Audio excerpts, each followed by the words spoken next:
is God's intent in all of this? And we know that God's intent is always for good.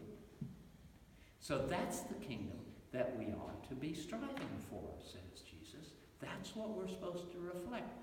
We don't live by laws in the sense of the Old Testament laws, but we don't defy them either.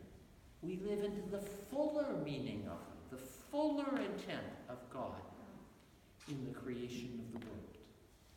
And that's the kingdom that you and I are called to live in. So when we look at our lives, or we look at the world, or we look at our community, or we look at our nation, we ask ourselves in all the choices that are going on, what is God's intent?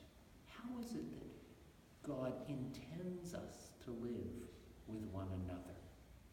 How is it that God intends you and me to be free from the bondage of sin? How is it that God intends us to live as a community of different people living in this world together? That's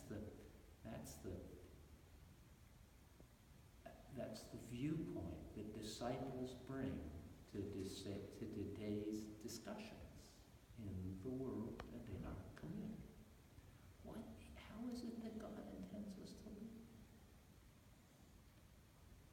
I have to say, we belong to a parish where half of our community belongs to the immigrant community.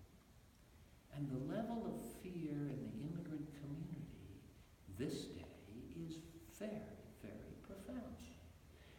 Fear not just among those who don't have their legal papers, but fear among those who are their cousins and brothers and sisters and aunts and uncles. There's the spirit of the newly enacted laws is one that strikes fear in our brothers and sisters, the ones who we worship with in this place. And so we ask ourselves, what is God's intent in how we are to live in these days? How is it that we're supposed to be a community? How is it that we're supposed to live out God's love and purpose? That's the high calling of this Sermon on the Mount. And that's the challenging calling to you and me in the midst of very, very